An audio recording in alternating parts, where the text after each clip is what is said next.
सम्पूर्ण दर्शकहरूलाई नमस्कार। म Shankar Prasad Gaire the Times International College Delhi बजारको प्रिन्सिपलको रूपमा कार्यरत छु। यस ग्यालेक्सी फोकेबाट सञ्चालन हुने यस लालमोहर कार्यक्रममा आज वैकल्पिक शक्तिको रूपमा उदयमान शक्ति विवेकशील साझाका नीति तथा कार्यक्रमहरूको विषयमा बहस हुँदैछ। यो कार्यक्रमको सफलताको कामना गर्दै यो कार्यक्रम सञ्चालनार्थ सञ्चालक रमेश प्रसाईलाई हस्तान्तरण गर्दछु। नमस्कार। विश्वभरिबाट कार्यक्रम लालमोहर हेरिरहनुभएका सम्पूर्ण दर्शकहरूलाई एकमुष्ट स्वागत छ। म रमेश प्रसाई। बीबीसी नेपाली सेवामा प्रत्येक रात 8:45 देखि 9:15 सम्म सुनिने एउटा आवाज सुन्नका लागि सारा श्रोताहरू प्रतीक्षामा रहन्थे। उहाँ जतिको निर्भीक र सटिक प्रश्न सोध्ने पात्रहरू यो देशमा आज पनि बिरलै छन्। उहाँलाई सुन्दा सुन्दै म जस्ता धेरै मनुवाहरूले माननीयहरूलाई उनीहरूको अमान्य व्यवहारका बारेमा प्रश्न सोधेर तिरीखिरी पार्न सिके।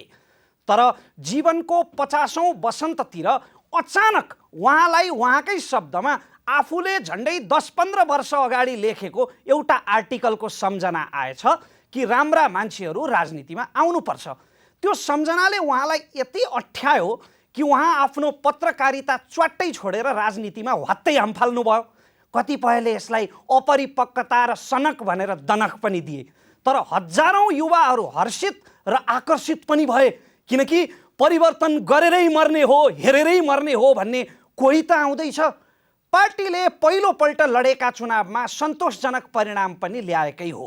तर भ्रष्टाचारमा लिप्त भएका गणतन्त्रका राजाहरूको बाजा बजाउँछौँ भनेर दुईवटा ताजा शक्ति मिलेर आएको विवेकशील साझा पार्टी एकीकरण भएको 16 महिनामै भाँजा फाट्न थाले। पार्टी तोडियो, जोडियो र फेरि अहिले तोडिने प्रोसेसमा छ। एक अर्काको उल्टो बढाइ र जुङ्गाको लडाइँ खुलेर स्क्रिनमा देखियो। तर कतिपयको शब्दमा जनताका जीविकासँग जोडिएका सवालमा चाहिँ विवेकशील साझा पार्टीलाई बत्ती बालेरै खोज्नु पर्यो। विवेकशील नाम भएको पार्टीको विवेकमाथि विरोधीहरूले प्रश्न पनि उठाइरहेकै छन्। अझ ठुलो चमत्कार त तब भयो जब विवेकशील साझा पार्टीले राजतन्त्र होइन, सङ्घीयता र धर्मनिरपेक्षताको सवालमा जनमत सङ्ग्रह गर्नुपर्छ भन्ने आवाज उठाउन थाल्यो। आफूलाई मध्य वामपन्थी भन्ने पार्टी अचानक मध्य दक्षिणपन्थीतिर झर्यो भन्ने पनि विश्लेषणहरू भइरहेकै छन्। आखिर यो कुरोको चुरो के हो त? यस्तो चमत्कार किन भयो? विवेकशील साझा पार्टीका आगामी नीति र एजेन्डाहरू के छन्? यिनै विषयमा आज रविन्द्र मिश्रसँग हुनेछ बहस र निष्कर्षहरू यदि चित्त बुझ्दा आएछन् भने लाग्नेछ लालमोहर। म चाहन्छु आजको बहसमा चर्काचर्की कम होस्, तर तर्क र निष्कर्षमा दम होस्। कार्यक्रम पुरै हेर्ने प्रयास अवश्य गर्नुहोला।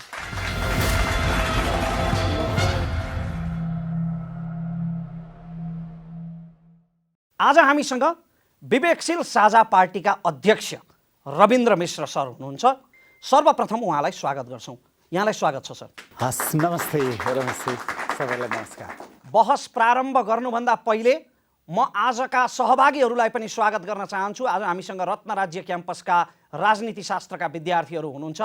यसै गरी गौरवका साथ आजको पर्यवेक्षक यानि कि अब्जर्भरलाई स्वागत गर्न चाहन्छु। आज हामीसँग पर्यवेक्षकको रूपमा त्रिभुवन विश्वविद्यालय केन्द्रीय राजनीतिशास्त्र विभाग प्रमुख रामकृष्ण तिवारी सर हुनुहुन्छ। उहाँलाई पनि स्वागत गर्न चाहन्छु। र बहसको प्रारम्भभन्दा अघि कार्यक्रमको प्रारूप अनुसार आजको पर्यवेक्षक यानि कि अब्जर्भरको छोटो धारणा लिन्छु आज बहस हुन गइरहेको विषयमा। अहिले नेपालको जुन एउटा राजनीतिक जुन एउटा परिवेश जुन छ, त्यो हिजोदेखि आजसम्म आइपुग्दाखेरिमा विविध किसिमको यहाँ उतार चढावहरू चाहिँ हुने, राजनीतिमा धेरै राम्रा राम्रा कुराहरू चाहिँ राख्ने र अनि निष्कर्षमा चाहिँ त्यसको चाहिँ रिजल्ट चाहिँ जनताले चाहिँ नपत्याउने, त्यो किसिमको चाहिँ अवस्था चाहिँ सिर्जना भइरहेको चाहिँ अवस्था देख्छु मैले। जन्मदा पार्टीहरू जन्मदा धेरै राम्रा राम्रा किसिमको चाहिँ कुराहरू चाहिँ आइराखेको छ, तर चाहिँ यसको व्यवहारिक रूपमा र यसको कार्यान्वयन जुन एउटा चाहिँ को तहमा जाँदाखेरिमा फेरि पुरानै किसिमको कुराहरूमा चाहिँ युगो रहने र पुरानै किसिमको कुराहरूमा चाहिँ दोहोऱ्याउने र नयाँ किसिमको चाहिँ रूपहरू चाहिँ जनताले चाहिँ देख्न नपाउने किसिमको कुरा अवस्था अहिले पनि नेपालमा चाहिँ यथावतै छ। र राष्ट्रियताका कुरा, अब प्रजातन्त्रका कुरा राष्ट्रवादका किसिमको चाहिँ कुराहरूमा अहिले हामी चाहिँ धेरै अब स्खलित भइरहेको हो कि जस्तो मलाई लाग्छ। किनभने हामी भित्रबाट बोलेका छौँ कि बाहिरबाट बोलेका छौँ भन्ने किसिमको कुराहरूमै हामीलाई अहिले चाहिँ नजरअन्दाज गर्न चाहिँ धेरै गाह्रो अवस्था सिर्जना भइरहेको छ। हुन्छ, हाम्रो पर्यवेक्षकको आशय आइसकेको छ, उहाँले आफ्नो सारगर्भित भनाइ राखिसक्नु भएको छ। अब हामी बहस प्रारम्भ गर्न गइरहेका छौँ। बहस प्रारम्भ गर्दा गर्दै यो विषयमा अझ प्रकाश पार्नका लागि हाम्रो टिमले तयार गरेको यो रिपोर्ट अबको क्रममा प्रस्तुत गर्दैछौँ। वैकल्पिक राजनीतिक शक्तिले बिराउँदै गएको बाटो। 7 सालपछिका लगभग 70 वर्ष व्यवस्था परिवर्तनमै बिते। आम नेपालीको जीवन परिवर्तन गर्ने सपना बाँडिए पनि सबै राजनीतिक व्यवस्था जुन बाँदरको हेरे पनि अनुहार रातै साबित भए। सत्य भन्ने हो भने व्यवस्था होइन, अब चाहिएको अवस्था परिवर्तन हो। कुनै अमुक वाद र दर्शनका अन्त्यहीन अनि औचित्यहीन बहस होइन, अब शिक्षा, स्वास्थ्य, रोजगार जस्ता जनतासँग सरोकार राख्ने विषयमा राजनीतिक दलहरू लाग्नुपर्छ भन्दै उज्जवल थापाको नेतृत्वमा तत्कालीन विवेकशील नेपाली पार्टी चर्चामा आयो। त्यसले भारतको दिल्लीमा भ्रष्टाचार विरोधी आन्दोलनबाट उदाएको आम आदमी पार्टीको मात्रै झल्को दिएन, नेपालमा पनि एक वैकल्पिक राजनीतिक शक्ति उदाउँदै गरेको झल्को दियो। लगतै भएको निर्वाचनमा जनताले त्यो विश्वास पनि व्यक्त गर्न खोजे। विवेकशील पार्टीको संगठन मजबुत भइ नसकेको भए पनि राम्रो मत ल्यायो। राजनीतिलाई परिवर्तन गर्नुपर्छ, मुलुकको प्रगति गर्न अहिलेका दलको विकल्प चाहिन्छ भनेर राजनीतिमा पत्रकारिता त्यागेर राजनीतिमा आएका रविन्द्र मिश्रले साझा पार्टी खोले। उनको दलको पनि चर्चा राम्रै भयो। लगतै भएको निर्वाचनमा इतिहास बोकेको पार्टीका नेतालाई चुनौती दिँदै राम्रो मत पाए। मिश्र आफैले सबैभन्दा पुरानो लोकतान्त्रिक पार्टी नेपाली कांग्रेसका नेता प्रकाशमान सिंहलाई कडा टक्कर दिए। त्यसपछि यी दुवै नयाँ दल एक हुने घोषणा गरे।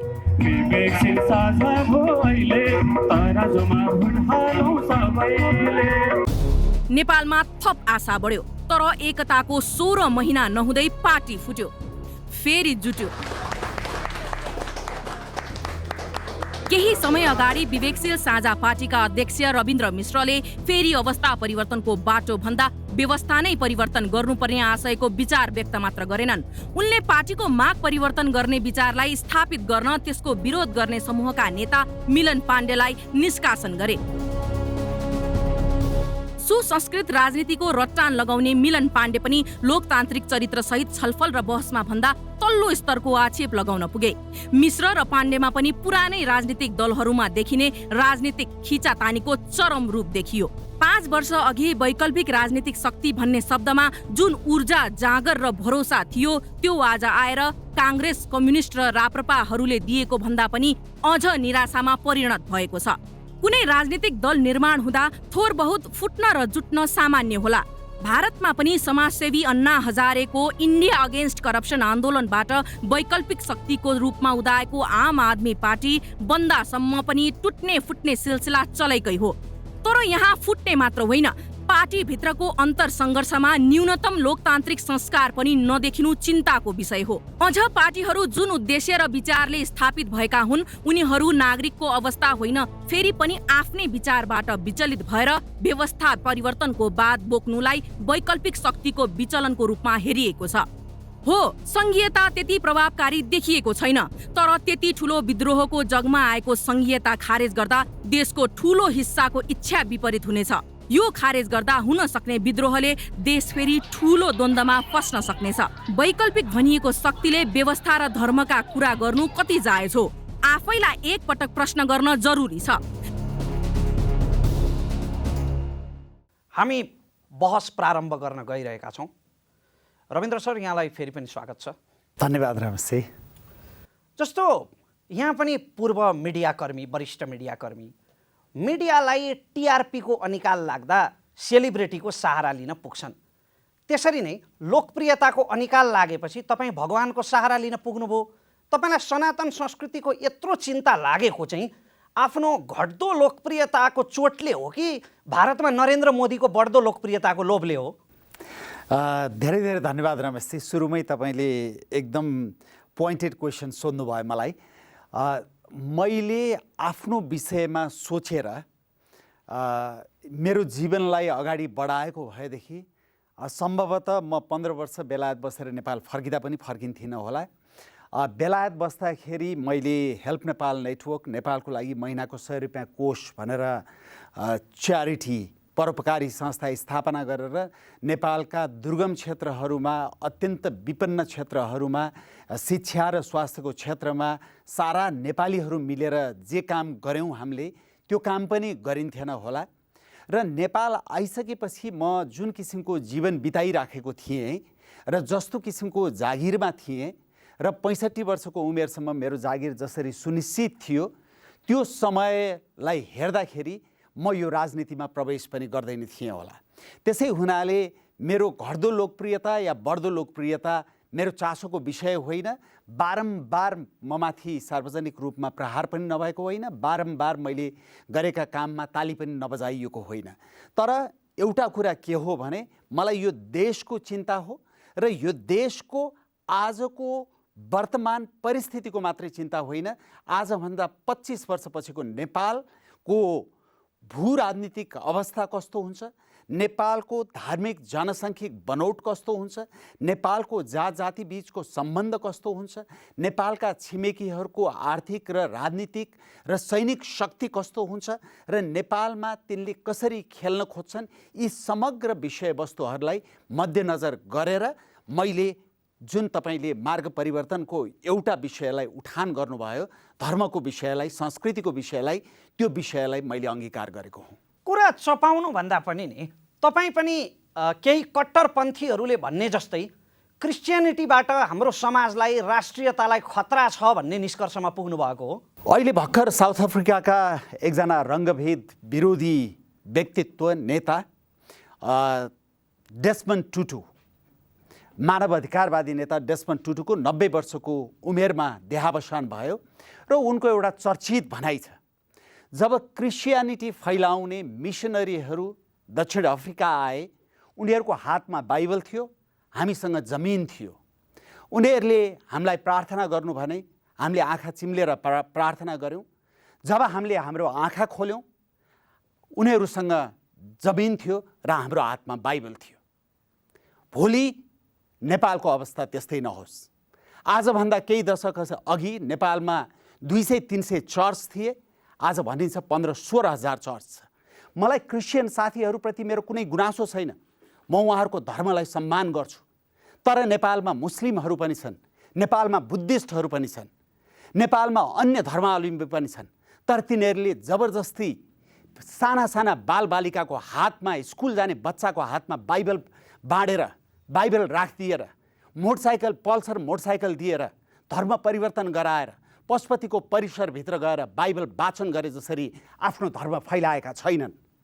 क्रिस्चियनहरूले किन त्यसो गर्नु पर्यो?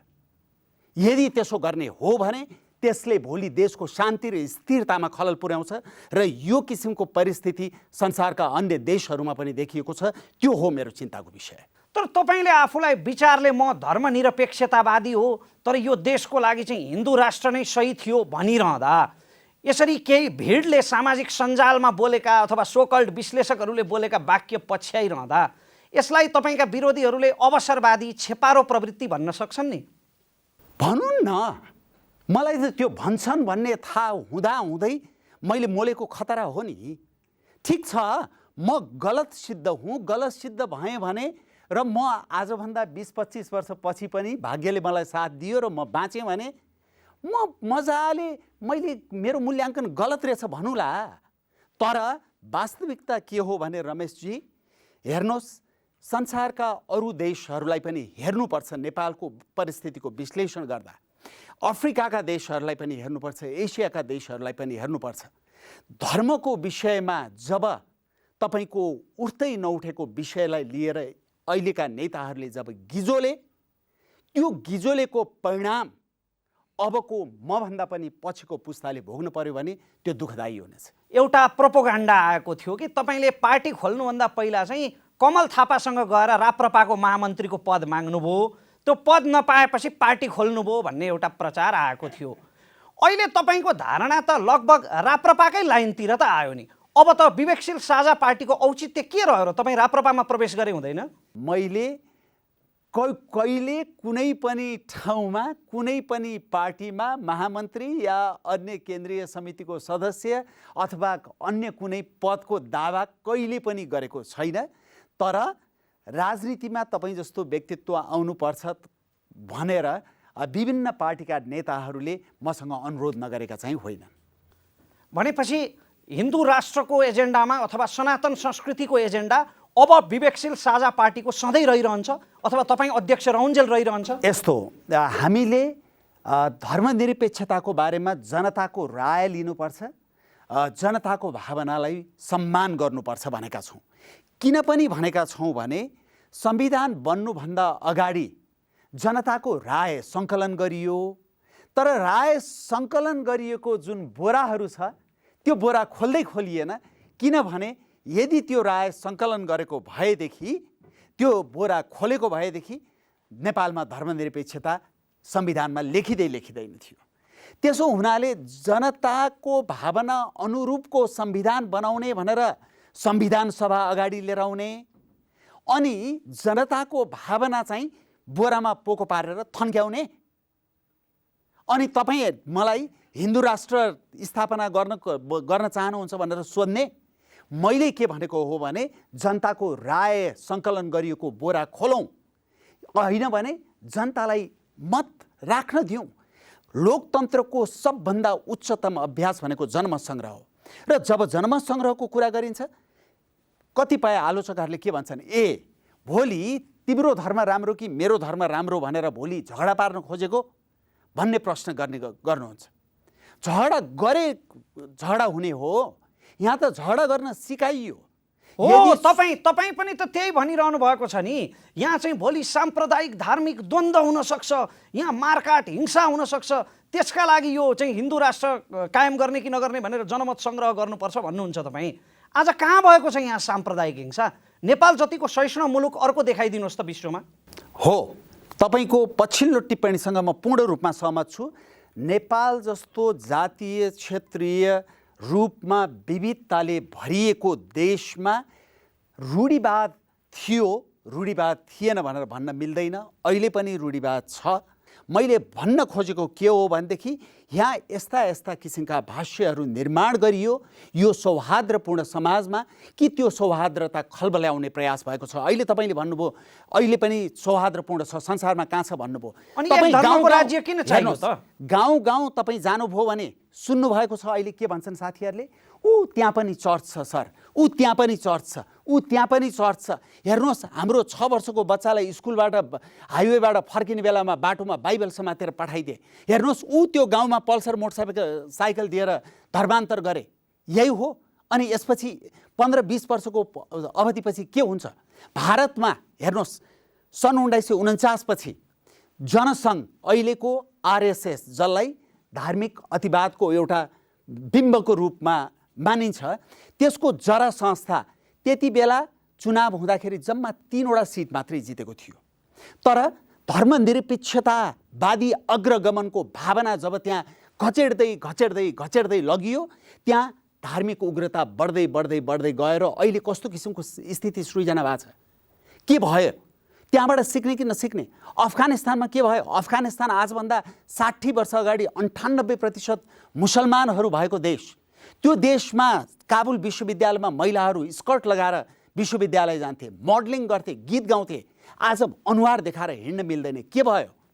इरानमा के भयो? हेर्नुपर्छ कि पर्दैन? अनि नेपालमा मात्रै हुँदैन भन्ने? आज केही भयो भने मेरो पुस्ताले होइन रमेशजी, यहाँ अडियन्समा बस्नु भएको यी भाइ बहिनीको पुस्ताले दुःख पाउँछ। तपाईँले भनेका यी राष्ट्रहरू त मुस्लिम कट्टरपन्थी राष्ट्रहरूको जुन उदाहरण तपाईँले प्रस्तुत गर्नुभयो, तपाईँको यो हिन्दू राष्ट्र बनाउने एजेन्डा पनि त त्यही कट्टरवादतिर त जान्छ नि। रमेशजी, पहिलो कुरा हामीले जनताको राय बुझौँ भनेका छौँ। हामीले हिन्दू राष्ट्र बनाऊँ भनेर अहिले भनिसकेका छैनौँ। तर 80% हिन्दूहरू भएको देशमा जनमत सङ्ग्रह भयो भने त हिन्दू राष्ट्र नै हुन्छ भनेर त तपाईँले त्यसो भन्नुभएको होला नि। उसीबेदेखि विभिन्न सर्वेहरू हुँदाखेरि 51-52% मात्रै नेपाल हिन्दू राष्ट्र चाहिन्छ भनेर किन भनेको त? 80% हिन्दूहरू थिए, 80%ले भन्नु पर्थ्यो। भनेनन् नि। हिन्दूहरू स्वयंले पनि हिन्दू राष्ट्र नै चाहिन्छ नभन्न सक्छन्, नम्बर 1। दोस्रो कुरा, यहाँ हिन्दू राष्ट्र भन्ने शब्दावली प्रयोग गरे कि धार्मिक राष्ट्रको रूपमा बुझ्ने गरिन्छ। धार्मिक राष्ट्र भन्नु र हिन्दू राष्ट्र भन्नुमा आकाश जमिनको फरक छ।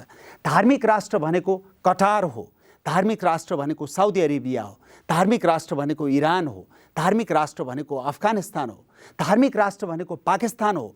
नेपाल हिन्दू राष्ट्र भनेको जसरी हामी टिट्युलर हेड भन्छौँ, सेरेमोनियल हेड भनेर भन्छौँ, आलङ्कारिक राष्ट्राध्यक्ष भन्छौँ, त्यसै गरी आलङ्कारिक रूपमा हिन्दू राष्ट्र भन्ने शब्दावली प्रयोग भएको थियो, जहाँ हिन्दू धर्मका मूल्य मान्यताले कहिले पनि राज्यको मूल्य मान्यतालाई निर्देशित गरेन।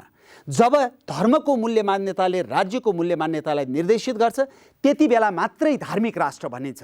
तर नेपाल 80% भन्दा बढी हिन्दूहरू भएको र विश्वको एक मात्रै हिन्दू राष्ट्र भएर विशिष्ट पहिचान भएको देश हुनाले धेरै जनताले के भने नेपाललाई हिन्दू राष्ट्र भन्नु पर्यो भनिए। तर हिन्दू राष्ट्र भनेको धार्मिक राष्ट्र होइन, यो बुझ्न म आग्रह गर्छु। तपाईले अन्य विषयहरूमा पनि बडो चमत्कारिक ढङ्गले आवाज उठाउनु भएको छ। पहिला चाहिँ तपाईको घोषणापत्रमा संघीयतामा प्रान्तहरूको सीमाको बारेमा जनमत सङ्ग्रह हुनुपर्छ भन्नुहुन्थ्यो। अहिले त संघीयताकै विषयमा पनि जनमत सङ्ग्रह हुनुपर्छ, अझ संघीयता त खारेजै हुनुपर्छ भन्ने लाइनतिर तपाईँ जानुभयो। यो चमत्कार अचानक कसरी भयो? अब यसलाई यसरी बुझौँ।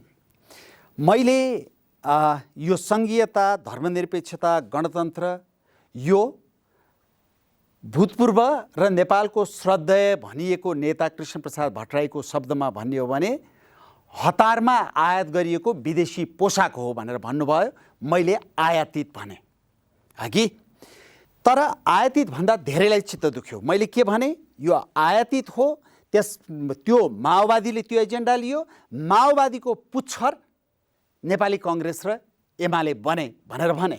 तर तपाईँका पहिलेका अन्तर्वार्ताहरूमा त यस्तो आवाज कहिल्यै सुनिएन। त्यसै बिक्ने रहेछ भनेर हो, यो एजेन्डा बिक्ने रहेछ भनेर होइन नि। यो जब तथ्यहरू परिवर्तन हुन्छन् मेरो सोचाइ परिवर्तन हुन्छ। मैले यो धेरै ठाउँमा भनिसकेँ, when facts change I change do you भनिन्छ। जब तथ्य परिवर्तन हुन्छ मेरा दृष्टिकोण परिवर्तन हुन्छन्, तपाईँको परिवर्तन हुन्छ भनेर सोधिन्छ।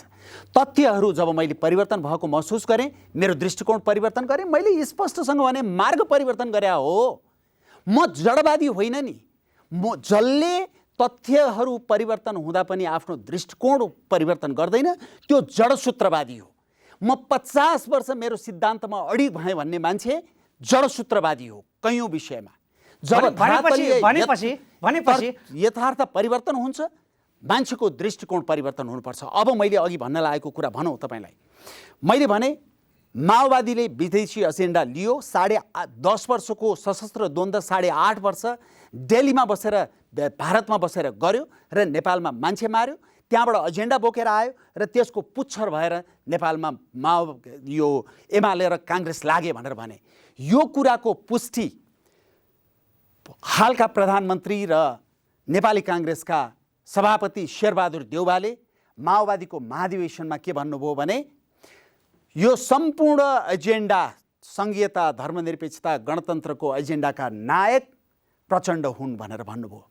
अब म काङ्ग्रेसका नेताहरू जो यही एजेन्डालाई अग्रगमन भनेर हिँडिरहेका छन् र तिनले बीपीको बाटो बिर्सिए, ती सबै नेता र त्यो नेतृत्वलाई र अहिलेको अग्रगमनलाई समर्थन गर्ने काङ्ग्रेसी बुद्धिजीवीहरूलाई के भन्छु भने घरबाट बीपीको फोटो हटाउनुहोस्, पार्टी कार्यालयबाट बीपीको फोटो हटाउनुहोस् र काङ्ग्रेसको पार्टी कार्यालयमा प्रचण्डको फोटो झुन्ड्याउनुहोस्। अब एमालेकोलाई पनि म भन्छु, एमालेको नेता केपी ओलीले बैलगाडा चढेर अमेरिका पुग्न सकिँदैन भनेर भनेको हो कि होइन संहिताको बारेमा? एमालेका त्यति बेलाका नेता माधव नेपालले सन् 2006 मा राज संस्थाको बारेमा जन्म सङ्ग्रह गर्नुपर्छ भनेको हो कि होइन? उहाँले पनि बदल्नु भयो। उहाँहरूलाई पनि म भन्छु अब पुष्पलालको फोटो झिकेर त्यो ठाउँमा प्रचण्डको फोटो झुन्ड्याउनुहोस्, तपाईँहरूलाई सुहाउँछ त्यसो गर्दा भनेर भन्छु म। राजतन्त्रको विषयमा पनि हामी आउनेछौँ। तपाईँ कहिलेकाहीँ राजतन्त्रवादी जस्तो पनि सुनिनुहुन्छ, ती विषयमा हामी आउनेछौँ। संघीयताको विषयमा तपाईँलाई मानव विकास सूचकाङ्कमा काठमाडौँ र कर्णालीको फरक त थाहा छ नि? मधेसको सबैभन्दा कम छ मानव विकास सूचकाङ्क र काठमाडौँको बागमती प्रदेशको सबैभन्दा बढी छ। यो फरक चिर्नका लागि कल्पना गरिएको हो नि संघीयताको। तपाईँ के यो फरक रहिरहोस् भन्ने चाहनुहुन्छ काठमाडौँ र कर्णालीको? रमेशजी, काठमाडौँ र कर्णालीको फरक कर्णाली मात्रै होइन, तपाईँ सुदूरपश्चिममा जानुहोस्, अछाम र बझाङ पनि त्यो त मैले प्रतिनिधि नाम लिएको मानव विकास सूचकाङ्कमा धेरै तल छन्। त्यसै हुनाले मैले के भन्ने गरेको छु भने सङ्घीयता एउटा भवनमा हरेक बार्दलीमा 4वटा मन्त्रालयको बोर्ड झुन्ड्याउनको लागि सङ्घीयता लिएर आउने, तपाईँ आफ्ना नेताहरूलाई पद स्थापना गर्नको लागि सङ्घीयता प्रयोग गर्ने, राजनीतिक स्वार्थपूर्तिको लागि सङ्घीयता प्रयोग गर्ने। तपाईँले आजभन्दा 25 वर्ष पछिको नेपाल हेर्नुपर्छ कि पर्दैन? भारतमा 14-15वटा प्रान्तबाट सुरु भएको सङ्घीयता आज 30-32वटा भयो। अमेरिकामा 15-20वटाबाट सुरु भएको आज 50वटा भयो। जुन देशहरूमा सङ्घीयता 7वटा, अब भन्नुहोस् अहिले 7वटाबाट सुरु भएको छ, पछि केही वर्षपछि यो 7वटामा रहन्छ। नेपाल जत्रो देशमा तपाईँ कतिवटा सङ्घीयता, कतिवटा प्रदेशहरू निर्माण गर्नुहुन्छ? अनि नेपाल जस्तो जात जाति भाषा भाषी भएको देशमा तपाईँ जातीयताको आधारमा सङ्घीयता खोज्नुहुन्छ अनि त्यसमा आत्मनिर्णयको अधिकार समेत खोज्नुहुन्छ। यो देश राख्ने कि नराख्ने, यो देशलाई फेरि 22-24 राज्यमा विभक्त गर्ने। अनि तपाईँलाई थाहा छ कि छैन, संसारमा झन्डै 200 देशमा झन्डै 30वटा देशमा मात्रै सङ्घीयता छ, 130वटा देशमा सङ्घीयता छैन। ती देशहरू सबै पश्चिगामी, प्रगति गरेका छैनन्। संसारमा केही देशहरूमा सङ्घीयता छ, तर लामो इतिहास भएको र विभिन्न पृष्ठभूमि भएका अमेरिका जस्तो, जर्मनी, तपाईँको अस्ट्रेलिया, भारत, केही देशहरूमा सङ्घीयता सफल भएका छन्।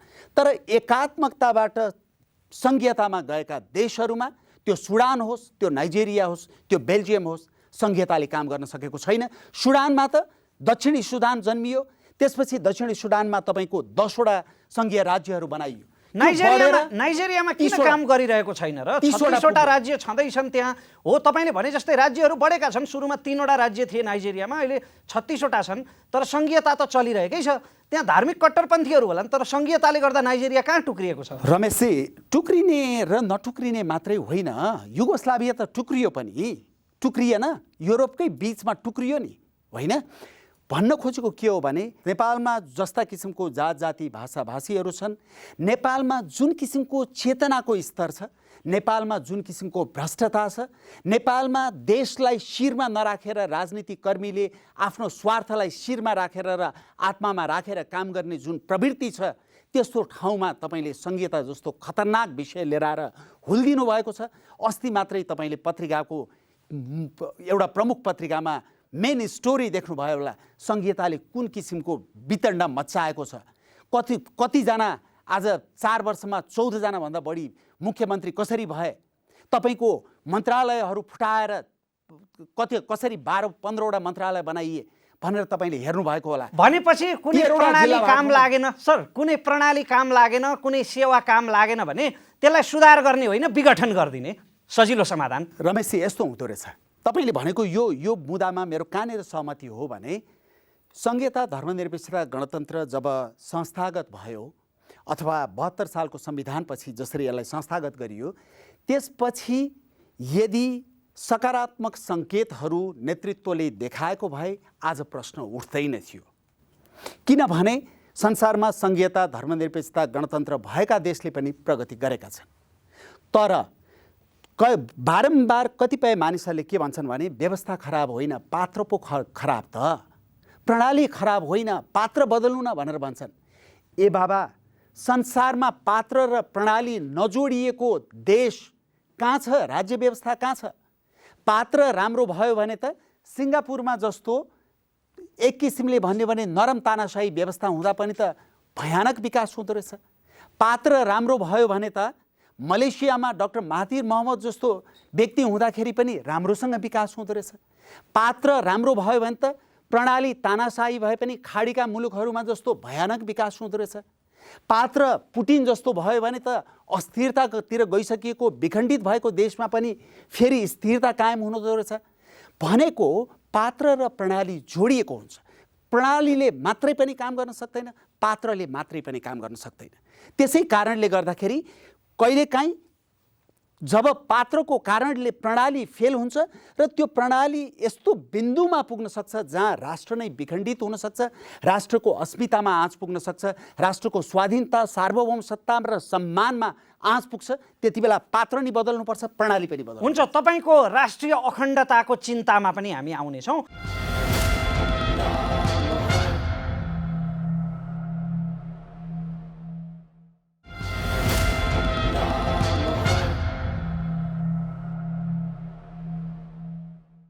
हामीसँग केही सहभागी विद्यार्थीहरू हुनुहुन्छ यति बेला। रत्नराज्य क्याम्पस र टाइम्स इन्टरनेसनल कलेजका विद्यार्थीहरू हुनुहुन्छ, नयाँ पुस्ताका आवाजहरू। अहिले हामी सहभागीहरू कहाँ पुग्न चाहन्छौँ। मेरो नाम जितबहादुर हमाल, रत्नराज्य लक्ष्मी क्याम्पस थर्ड सेमेस्टरको विद्यार्थी हो। मेरो क्वेसन के छ भन्दाखेरि अघि रमेशजीले पनि भन्नुभयो यो सुधारको कुराहरू। अमेरिकामा 200 वर्षदेखिको संविधान संशोधन मात्रै भएको छ, त्यो शासन सत्ता चेन्ज भए देख्दैनौँ हामीले अध्ययन गर्दाखेरि। नेपालमा यो संघीयतालाई परिमार्जन परिष्कृत गर्न सकिन्छ कि सकिँदैन, एउटा क्वेसन यो। र अर्को कुरा के छ भन्दाखेरि यो वैकल्पिक शक्ति त खोजेकै हो जनताले, म पनि त्यसमा अलिकति समर्पित हुन खोजेको मान्छे हो। तर के भयो भन्दाखेरि जस्तै रमेश खरेलजीले अस्ति पार्टी खोल्नुभयो, अनि ज्ञानेन्द्र साई, रवि लामिछाने यस्ता यस्ता व्यक्तित्वहरू धेरै छन् नि, त्यस्ता व्यक्तित्वहरूलाई समाहित गर्न केही पहल भयो कि भएन? त्यो गर्दाखेरि राम्रो हुन्थ्यो कि यतिकै विरोध गरेर मात्रै त भएन व्यवस्थाको? यो के हो, यति मात्रै मेरो छोटो क्वेसन। हस्, सबभन्दा पहिला संघीयतामा सुधार गर्न सकिन्छ कि सकिँदैन भन्ने, सुधार गर्न नसकिने होइन, तर नेपालको राजनीति कर्मीहरूको चरित्र जुन छ र आगामी 10-15 वर्षको तपाईँले भविष्य हेर्नुभयो भने पनि त्यो चरित्रमा परिवर्तन आउन कुनै सम्भावना देखिँदैन। त्यो सम्भावना नदेखिएको कारणले गर्दाखेरि संघीयतामा सुधार गर्ने ठाउँ म देख्दिनँ। एक, दोस्रो कुरा, नेपालको राजनीति कर्मीहरूको चरित्र र अहिले बदलिएको भूराजनीतिक परिस्थितिको कारणले पनि नेपालको लागि संघीयता सुहाउँदो छैन। त्यो छैन। हेर्नुहोस्, नेपालमा जस्तो मेरो मार्ग परिवर्तनको दस्तावेजमा मैले भूराजनीतिको कुरा मात्रै उठाएको छैन, भूराजनीतिसँग पानीको राजनीतिको कुरा पनि उठाएको छु। र हालसालै एउटा प्रमुख राष्ट्रिय दैनिकले अब पानीको अभावले गर्दाखेरि करोडौँ मान्छेहरू यो क्षेत्रमा, नेपाल र भारतको यो क्षेत्रमा कसरी प्रभावित हुन्छन् र त्यसले राजनीतिलाई कसरी प्रभावित पार्छ भनेर एउटा मुख्य स्टोरी गरेको थियो।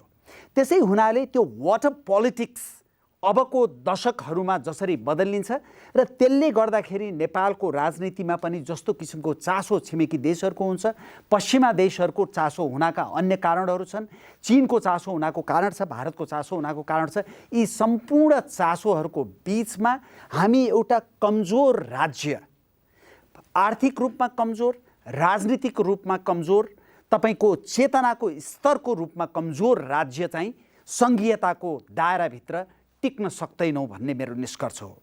दोस्रो कुरा, तपाईँले जुन वैकल्पिक राजनीति भन्नुभयो, यो वैकल्पिक राजनीतिलाई सबैभन्दा पहिला म कसरी बुझ्न आग्रह गर्छु भने वैकल्पिक राजनीति भनेको कुनै देख्दै नदेखिएको चराको नाम होइन। वैकल्पिक राजनीति भनेको एउटा सुसंस्कृत राजनीति मात्रै हो जसमा भ्रष्टता नहोस्, जसमा जनताको, अघि उहाँले रमेशजीले भन्नुभएको जस्तो प्रदेश नम्बर 2 कर्णाली सुदूरपश्चिमका गाउँ गाउँमा बस्ने नेपाली पनि हुन् र ती नेपालीका मनोकांक्षा पनि पूर्ति हुनुपर्छ भनेर तिनका लागि काम गर्ने राजनीति हो।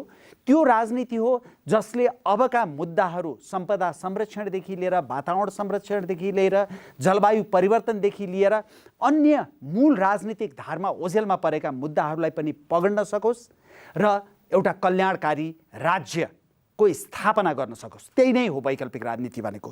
त्यो राजनीतिमा विभिन्न किसिमका पात्रहरू जुन तपाईँले नाम लिनुभयो ती एउटै छाता मुनि आइदिएको भए साह्रै राम्रो हुन्थ्यो, तर त्यो आदर्श इच्छा सधैँ पूर्ण नहुँदो रहेछ। त्यसकारणले अहिले हामीले गरिराखेको प्रयास चाहिँ के हो भने हामीसँग सोच मिल्ने, यो देश हाम्रो जीवनकालमा रूपान्तरण हुनुपर्छ भन्ने सम्पूर्ण व्यक्ति, समूह, पार्टीहरूलाई हामीले एकबद्ध गरेर अथवा हामी आपसमा मिलेर अगाडि बढ्ने प्रयास गरिरहेका छौँ। नमस्कार, म भास्कर छेत्री, त्रिभुवन विश्वविद्यालय रत्नराज्य क्याम्पस पोलिटिकल साइन्सको विद्यार्थी।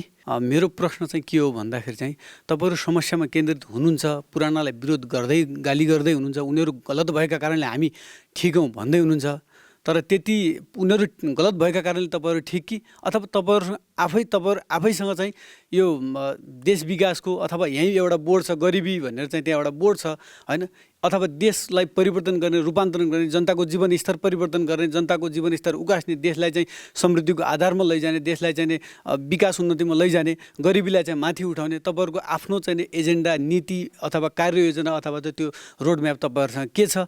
यो तपाईँहरूको चाहिँ एजेन्डा विहीन जस्तो देखिरहेको छु, प्रश्न पारिदिनु न, हार्दिक अनुरोध गर्छु। एकदम तपाईँले सान्दर्भिक प्रश्न सोधिदिनु भयो। सङ्घीयताको विषयमा, धर्मनिरपेक्षताको विषयमा तपाईँले यो फरक धारणा राख्नु भएको चाहिँ यही तपाईँहरूको त एजेन्डै छैन, तपाईँहरू त बाई प्रोडक्ट हो नि अरू राजनैतिक दलको भन्नेहरूलाई चिर्नका लागि हो। तपाईँले गजबको प्रश्न राखिदिनु भयो, धेरै धेरै धन्यवाद। हाम्रो एजेन्डा नभएको भएदेखि अहिले प्रमुख दलहरूले हाम्रो एजेन्डा बिस्तारै बिस्तारै टिपिराखेको कुरा म उल्लेख गर्छु। कसरी भने, जस्तै अहिले एकजना भूतपूर्व प्रधानमन्त्रीले नयाँ पार्टी खोल्नुभयो, उहाँले के भन्नुभयो? हामी विद्यार्थी राजनीतिक सङ्गठन बनाउँदैनौँ भनेर भन्नुभयो। त्यो कसको एजेन्डा? हामीले राज्य कल्याणकारी हुनुपर्छ, कल्याणकारी लोकतन्त्र भनेर भन्यो। लोकतन्त्रको धरातलमा कल्याणकारी राज्य निर्माण हुनुपर्छ र त्यो कल्याणकारी राज्यले शिक्षा, स्वास्थ्य, सामाजिक सुरक्षा जस्ता आधारभूत मानवाधिकारका विषय काठमाडौँमा जन्मिने बालबालिका, काठमाडौँका नागरिकको लागि मात्रै होइन, कर्णालीको मुर्मामा जन्मिने अथवा धनुषाको देहातमा जन्मिने सबै नेपाली हुन्, सबैको लागि बराबर हुनुपर्छ र त्यो कल्याणकारी लोकतन्त्रको अवधारणा हामीले पक्रिनुपर्छ भन्यौँ।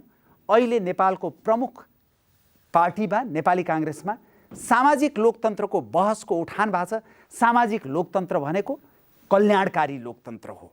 सामाजिक लोकतन्त्र भनेको नर्डिक, तपाईँको स्क्यान्डिनेभियन कन्ट्रिजहरूमा, देशहरूमा, नर्वे, स्विडेन, फिनल्यान्डमा अभ्यास गरिने लोकतन्त्र हो। त्यसलाई सामाजिक लोकतन्त्र पनि भनिन्छ।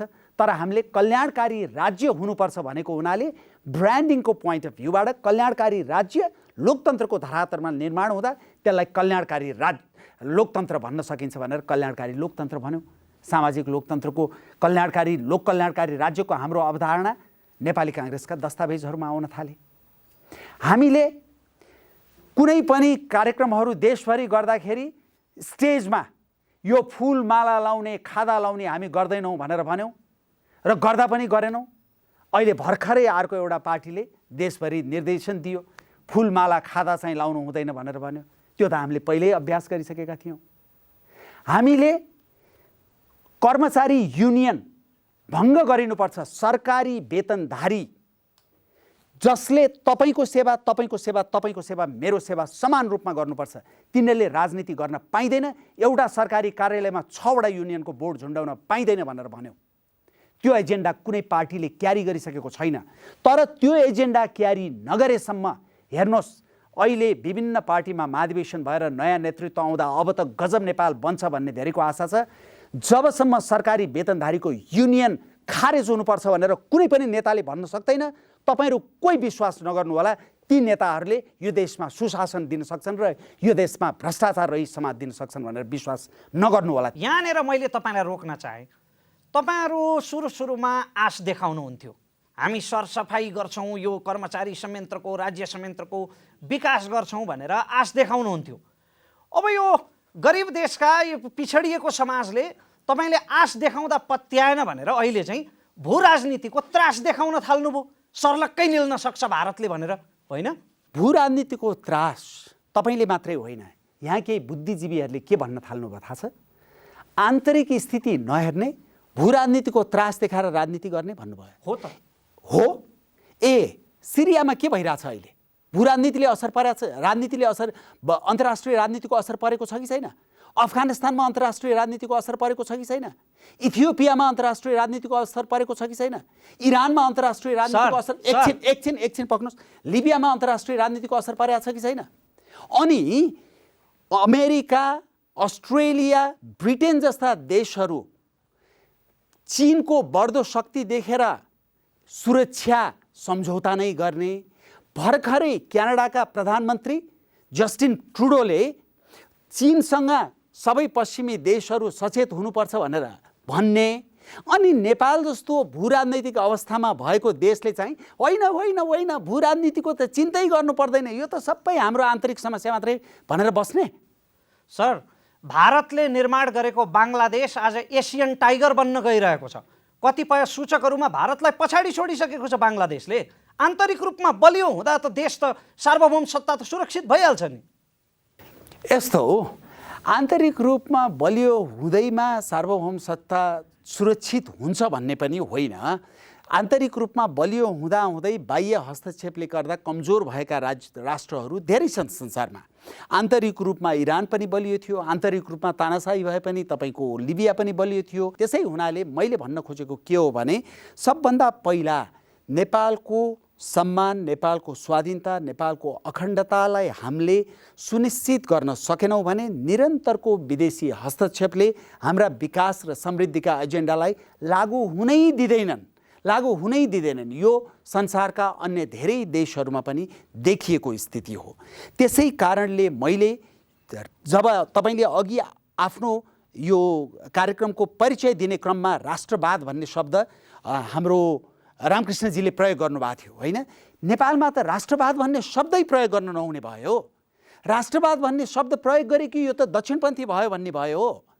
होइन, राष्ट्रवाद भनेको सकारात्मकै शब्द हो। यसको राष्ट्रवाद भन्ने जति सबै लम्पसारवादी हुन थाले अनि जनताले कसरी पत्याउँछ? हो, त्यसै हुनाले वास्तविक राष्ट्रवादीहरू कि त यो देशमा छैन भन्नु पर्यो, होइन भने नेपाललाई साँच्चीकै राष्ट्रवादी शक्ति चाहिएको छ। म तपाईँलाई एउटा कुरा भन्छु, मैले कहिलेकाहीँ भन्ने गरेको छु, नेपालमा माओलाई माला लाउन हुने,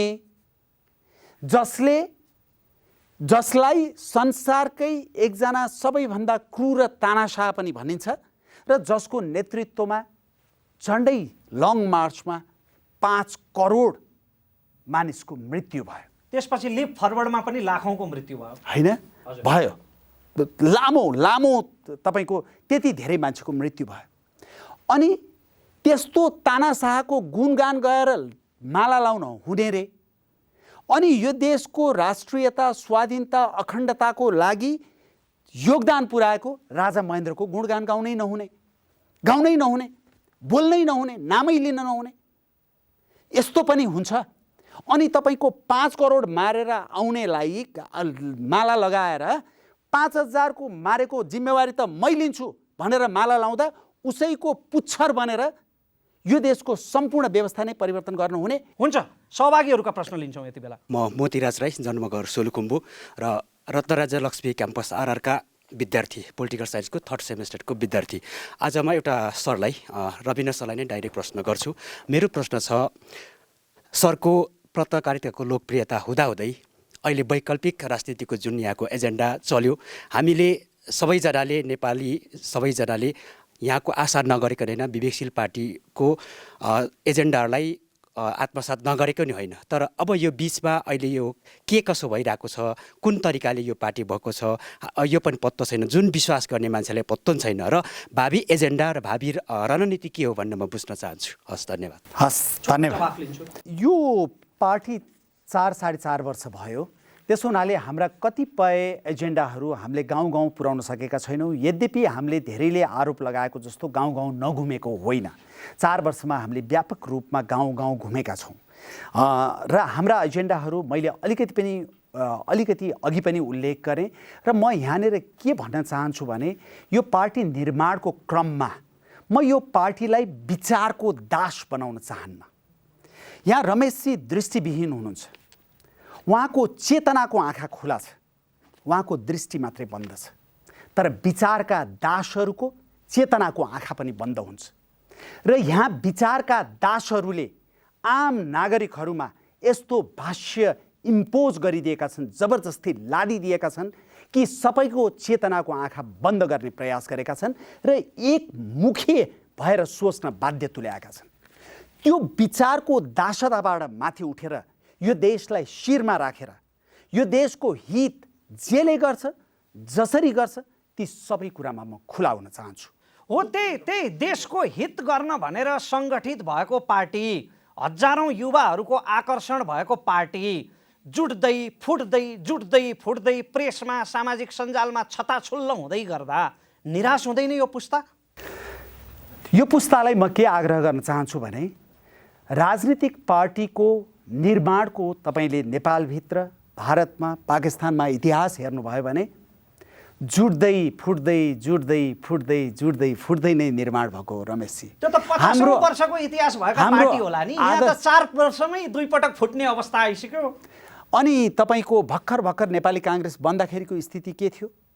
भर्खर कम्युनिस्ट पार्टीहरू बन्दाखेरिको स्थिति के थियो? आम आदमी बन्दाखेरिको स्थिति के थियो? सबैको प्रारम्भिक चरणमा कठिन समयहरू आउँछन्। हेर्नुहोस्, नदीको पनि ढुङ्गा बग्दै घस्रिँदै गएपछि मात्रै त्यो मडी हुने हो। त्यसकारणले गर्दाखेरि टुटेको फुटेको कुरामा, त्यहाँभित्रको विवादको कुरामा धेरै चिन्ता नगरौँ, तर हामीले उठाएको यो देशको हितको लागि हामीले उठाएको मुद्दा जुन छ त्यसमा केन्द्रित हौँ। हाम्रो मुद्दा के हो भने, फेरि रमेशजी म तपाईँलाई भन्छु, WHO को रिपोर्ट अनुसार नेपालमा अपाङ्गता भएकाहरूको सङ्ख्या झन्डै 25-30 लाख छ। तपाईँ त प्रतिभाले साथ दियो, भाग्यले साथ दियो, आज धेरै सहज स्थितिमा हुनुहुन्छ। यो देशमा कति गाउँमा अपाङ्गता भएकाहरू कस्तो नारकीय जीवन बिताउन बाध्य छन् त्यो तपाईँलाई थाहा छ? अवश्य हो। त्यसो हुनाले हाम्रो भनाइ के हो भने, यो देशमा ती अपाङ्गता लिएर जन्मिएका बालबालिकाको जति अधिकार छ, मेरो पनि त्यति नै अधिकार छ, मेरो जति अधिकार छ उनीहरूको पनि त्यति नै अधिकार छ, र तिनीहरूको पनि हित गर्ने राज्य, कल्याणकारी राज्य, लोकतन्त्रको धरातलमा निर्माण गर्ने हाम्रो लक्ष्य हो। त्यही अधिकार संस्थागत गर्न, कल्याणकारी राज्यको संरक्षण गर्न पनि सङ्गठन त बलियो हुनु पर्यो नि। सङ्गठनमा देखिएका यी भाँजाहरूले तपाईँको नेतृत्व क्षमतामा प्रश्न उठाउँदैन? नेतृत्व क्षमतामा प्रश्न हरेकचोटि पार्टीमा सङ्कट आउँदा नेतृत्व क्षमतामा प्रश्न उठ्छ, तर त्यो सङ्कटहरूले नेतृत्वलाई निखारेर लैजान्छ, नेतृत्वलाई अझ परिपक्व बनाएर लैजान्छ, र त्यो सङ्कटबाट नेतृत्व निस्किन सकेन, पार्टी निस्किन सकेन भने त्यो बर्बाद हुन्छ। तर त्यो सङ्कटबाट निस्किँदै गएपछि भोलि सिङ्गो देश हाँक्ने बेलामा यस्तो बिन्दुमा पुग्छ त्यो पार्टी कि जस्तो सुकै सङ्कट आउँदाखेरि पनि त्यसले त्यो नेतृत्व सम्हाल्न सक्छ। हुन्छ, एउटा प्रतिबद्धता व्यक्त गर्नुहोस् न त लालमोहरको यो मञ्चबाट, यो प्लेटफर्मबाट। हामी अन्तिम चरणमा सहभागीहरू कहाँ पुग्नुभन्दा अगाडि तपाईँको पार्टीमा जुन विवाद, जुन भङ्गालो अहिले देखिएको छ, यो कहिलेसम्ममा समाधान हुन्छ? यस्तो छ, हरेक पार्टीमा तपाईँले थोरै प्रतिशत व्यक्तिहरू, थोरै प्रतिशत नेताहरू जहिले पनि अलिकति फरक दृष्टिकोण राख्छन्। त्यसलाई तपाईँले अस्वाभाविक मान्नु हुँदैन। अहिलेको हाम्रो विवेकशील साझा पार्टीमा पनि हामीले जुन किसिमको विचारभन्दा माथि देशको बाटो अवलम्बन गऱ्यौँ, त्यसमा 2/3 भन्दा बढीको समर्थन छ। तर तपाईँहरू अरूभन्दा पृथक हो भनेर दावी गर्नुहुन्छ नि त? पृथक हुनाले नै, कि त हामी पनि अरू जस्तै हौँ भनेर स्वीकार गर्नुहोस्। पृथक हुनाले नै हामीले फरक मतलाई सम्मान गरेका छौँ, तर एउटा सीमाभन्दा धेरै पर गएपछि एकजनामाथि चाहिँ कारबाही गरेका हौँ, र त्यो पनि पार्टीमा हामीले सहमति गरेर पार्टीको केन्द्रीय कार्य सम्पादन समितिलाई त्यो अधिकार छ विधानतः, र त्यही अधिकार प्रयोग गरेर हामीले एकजनालाई कारबाही गरेका हौँ। अरू फरक दृष्टिकोण राख्ने साथीहरूलाई हामी सम्मानै गर्छौँ, तर पार्टीको तपाईँको नियतै बदनियतै राख्ने, तथ्यगत रूपमा गलत कुराहरू फैलाइदिने, पार्टीको तपाईँको सानो समूहको बैठक गरेर प्रवक्ता घोषणा गरिदिने, तपाईँको लेटरहेड दुरुपयोग गरिदिने, होइन, सम्पूर्ण कामहरू गरेपछि त स्वाभाविक रूपमा त्यो भनेपछि उहाँ अब विवेकशील साझा पार्टीमा फर्किने सम्भावना छैन? होइन, आत्मालोचना गरेर तपाईँको स्वीकार गरेर होइन म यस्तो गर्दिनँ भन्यो भने त किन सम्भावना नहुनु? त्यसलाई त हामी ससम्मान भित्रै हाल्छौँ नि। त्यही पदमा, त्यही हैसियतमा फर्किने सम्भावना छ? होइन, त्यो तपाईँको पहिला त पार्टीमै जोडिनु पर्यो नि। पार्टीमा जोडिएपछि न त्यो पद प्राप्त हुने हो। भनेपछि अब उहाँले साधारण सदस्यबाट सुरु गर्नुपर्छ? होइन, पार्टीमा जोडिनु पर्यो। कसरी सुरु गर्नुपर्छ थाहा छैन। यदि आत्मालोचना गर्ने उहाँले होइन यो अलिकति बढी नै मैले गरेँ, मेरा धारणाहरू फरक हुन् भन्ने हो भनेदेखि हाम्रो कोही पनि साथीलाई, कोही पनि नेतृत्वलाई समस्या होला जस्तो लाग्दैन। मेरो एउटा अन्तिम प्रश्न बाँकी छ। त्योभन्दा अगाडि हामी अन्तिम चरणमा अडियन्स कहाँ, सहभागी कहाँ पुग्छौँ, त्यसपछि एउटा अन्तिम प्रश्न सोधेर यो बहस टुङ्ग्याउँछौँ। नमस्कार यहाँ उपस्थित सबैजनालाई। मेरो नाम आदर्श छेत्री। म रत्न राज्य लक्ष्मी क्याम्पसमा राज्यशास्त्रमा स्नातकोत्तर गर्दैछु। रविन्द्रजीलाई मेरो एउटा प्रश्न र एउटा सुझाव दुवै छ। मेरो प्रश्न चाहिँ के हो भने सरलाई, यदि कल्पना गरौँ कि कदम कदाचित भोलि जन्मसङ्ग्रह भयो रे र नेपाल हिन्दू राष्ट्र जनताबाट अनुमोदित भयो भने ठ्याक्कै त्यसको भोलिपल्टदेखि या भनौँ त्यसको भावी दिनहरूमा चाहिँ देशमा क्रिस्चियनिटी चाहिँ अब फैलिँदैन, या भनौँ चर्चका फादरहरूले या एनजिओहरूले चाहिँ धर्म प्रचार गर्दैनन्, हिन्दू राष्ट्र घोषणा हुँदैमा धर्म प्रचार गर्दैनन् भन्ने आधार के छ? र सुझाव के हो भने हजुरलाई, हजुरकै पार्टीको नामलाई म सापट्टि लिएर देशलाई बरु हिन्दू राष्ट्र होइन साझा राष्ट्र घोषणा गरौँ, तर जसले धर्म प्रचार गरिरहेका छन् उनीहरूलाई अङ्कुश लगाऊँ, उनीहरूलाई कानुनको दायरामा लिएर आउँ, उनीहरूलाई देश निकाला गर्ने हो कि जन्मकैद गर्ने हो कि बरु त्यसलाई कानुनको कठघरामा लिएर आउँ न। तपाईँको प्रश्नको जवाफ लिन्छु। अत्यन्तै उल्लेख्य प्रश्न, जवाफ लिन्छु। हस्, धेरै धेरै धन्यवाद। तपाईँले भनेको जस्तो धर्मनिरपेक्षता यो देशमा लागू भएपछि तपाईँले भनेको जस्तो धर्मान्तर गर्ने संस्थाहरू र धर्मान्तर गर्ने पादरीहरू सबैलाई बन्दै गरिदिएको भएदेखि सम्भवतः आज गाउँ गाउँमा नेपाली नागरिकहरूको चित्त दुख्दैन थियो होला, यो विषय यति गम्भीर बनेर आउँदैन थियो होला। र त्यो किसिमको परिस्थिति भोलि निर्माण भयो भने जनताले के भन्न सक्छन् भने जसरी यो जबरजस्ती ललाई फकाई धर्मान्तर भइराखेको थियो त्यो बन्द भएको छ, यसलाई नचलाउँ भन्न पनि सक्छन् र त्यसलाई हामीले सम्मान गर्नुपर्छ। त्यसै कारणले आज हामीले जे भनिराखेको छौँ नि, मैले अघि पनि भने तथ्यगत धरातल परिवर्तन हुँदा नेतृत्वले परिवर्तन हुनु पनि जान्नुपर्छ, कहिलेकाहीँ तथ्यगत धरातललाई निर्देशित गर्न पनि जान्नुपर्छ। अहिले जनताको भावना र यो देशको जस्तो किसिमको भू राजनैतिक अवस्था छ त्यो दुइटैलाई राखेर तथ्यगत धरातलको आधारमा गरिएको प्रस्ताव हो। त्यसो हुनाले तपाईँको दृष्टिकोणलाई म सम्मान गर्छु। हुन्छ, अर्को प्रश्न लिन्छु। यहाँ सम्पूर्ण उपस्थित महानुभावहरूप्रति म द टाइम्स इन्टरनेसनल माविमा कक्षा 12मा अध्ययनरत आयुष्मा आचार्यको नमस्कार व्यक्त गर्न चाहन्छु। यस बहसबाट हाम्रो राष्ट्र विकास द्रुत गतिमा नगइकन कछुवाको गतिमा चलिरहेको छ। आखिर यस्तै गतिमा देश विकास हुने हो भने हामी जस्ता विद्यार्थीहरू विदेश हुनुभन्दा अर्को विकल्प त म देख्दिनँ नि। आखिर यस्तै गतिमा राष्ट्र विकास हुने हो त? धेरै धेरै धन्यवाद आयुष्माजी। मैले कहिलेकाहीँ भन्ने गरेको छु, मेरो पुस्ताले यस्तो देश बनायो, मेरो र मभन्दा माथिको पुस्ताले यस्तो देश बनायो जहाँ यदि अमेरिका, बेलायत, जापान, अस्ट्रेलिया, खाडीका देशहरू जस्ता विकसित देशहरूले भिसा खुकुलो गरिदिने हो भने अपवादलाई छोडेर सिङ्गो पुस्ताले यो देश छोडेर जान्थ्यो। तपाईँहरू जस्ता सिङ्गो पुस्ताले यो देश छोडेर जाँदै पनि छ। कस्तो देश बनाएको हामीले, र त्यो गल्ती अनुभूत गर्ने कि नगर्ने? म देशको 5 चोटि प्रधानमन्त्री भएँ गाउँबाट आएर भनेर गर्व गर्ने? म गाउँबाट उठेर यो देशको प्रधानमन्त्री भइसके अब मलाई केही चाहिँदैन भनेर गर्व गर्ने? होइन। जबसम्म तपाईँहरूको जीवन परिवर्तन हुँदैन त्यति बेलासम्म राजनीतिज्ञहरू राजनेता पनि होइनन्, राजनीतिज्ञ पनि होइनन्, ती सबै राजनीति कर्मी हुन् र म पनि आज एउटा राजनीति कर्मी हुँ। भोलि यदि सबैले साथ दिएर यो देश रूपान्तरण गर्न सकियो भने हो, अनि त्यति बेला राजनीतिज्ञ भनौँला आफूलाई, नत्र राजनीति कर्मी हौँ हामी। र हामीले तपाईँहरूमाथि यति ठुलो अन्याय गरेका छौँ, वैचारिक रूपमा अन्याय गरेका छौँ, तपाईँहरूको आर्थिक जीवनमा जस्तो परिवर्तन ल्याउन सक्थ्यौँ त्यसमा अन्याय गरेका छौँ। र हामीले उठान गरेका मुद्दाहरूले यदि स्थान पाउने हो भने, मैले सुरुदेखि भने सबभन्दा पहिला हामी नेतृत्वमा गयौँ भने पहिलो क्याबिनेटको बैठकबाट कर्मचारी युनियन भङ्ग गर्ने दिशामा हामी विधिपूर्वक अगाडि बढ्छौँ। त्यसपछि दलीय पेशागत सङ्गठन खारेज गरिदिन्छौँ। त्यसपछि तपाईँहरू जस्ता विद्यार्थीहरू अहिले पढ्ने कि टायर बाल्न जाने, अहिले पढ्ने कि झन्डा उठाएर जसले जे भन्यो उसको पछि लाग्ने?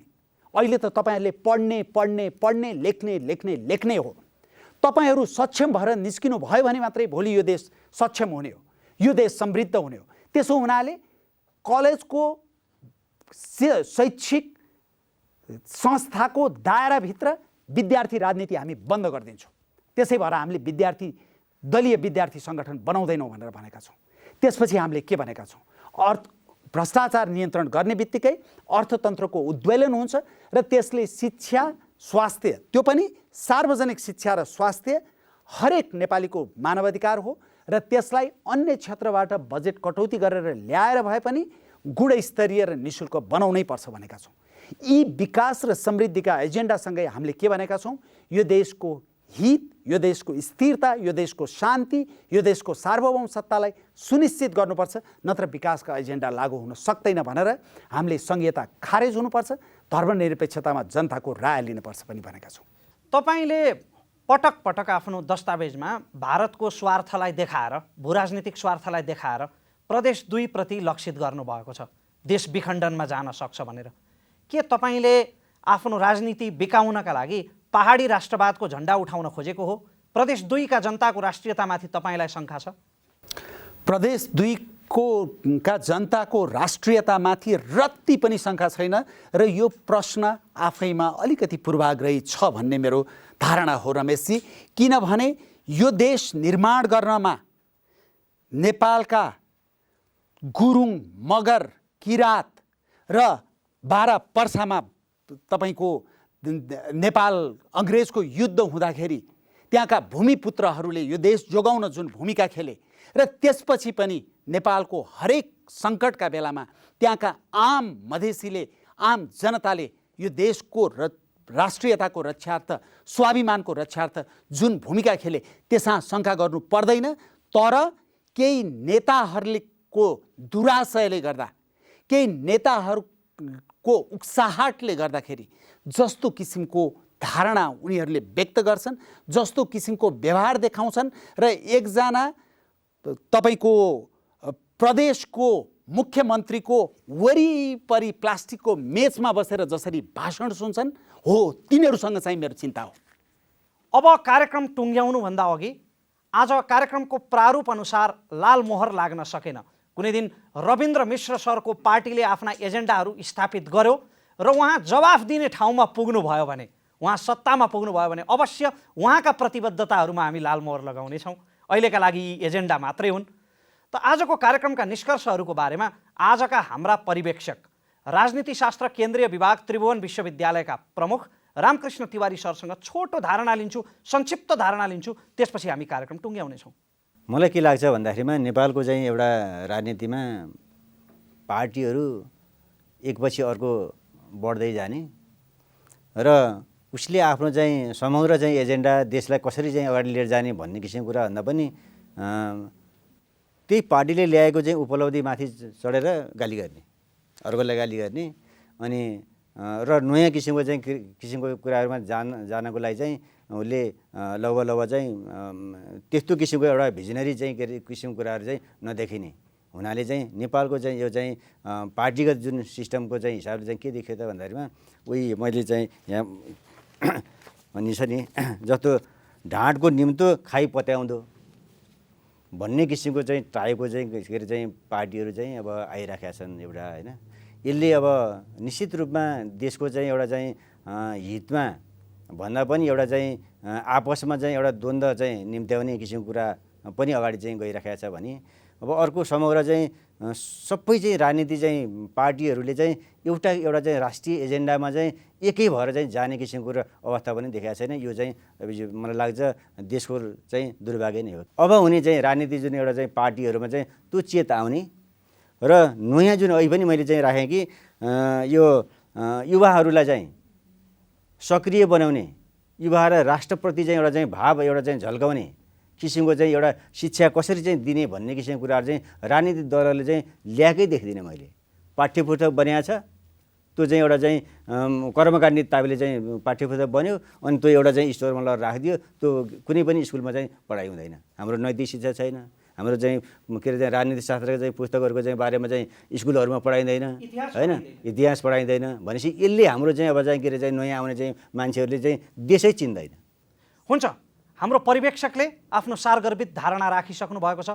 उहाँको सन्देश समग्रमा रह्यो कि अरूले के गरे भन्नुभन्दा पनि हामीले के गर्दैछौँ, के गर्नुपर्ने हो भन्ने विषयमा हाम्रा राजनीतिक पार्टीहरूले सोचे भने निश्चय पनि देशले एउटा राजनीतिक निकास पाउँछ भन्ने उहाँको धारणा सँगसँगै लालमोहरको आजको श्रृङ्खला हामी यहीँ टुङ्ग्याउन गइरहेका छौँ। अर्को साता अन्य विषयवस्तु र अन्य अतिथिहरूलाई लिएर आउने बाचा गर्दै आजका हाम्रा अतिथिलाई विशेष धन्यवाद दिँदै, सहभागीहरूलाई विशेष धन्यवाद र दर्शकहरूलाई अझ विशेष धन्यवाद दिँदै सम्पूर्ण टिमसहित लालमोहरको आजको श्रृङ्खलाबाट रमेश प्रसाई आज्ञा चाहन्छ। नमस्कार।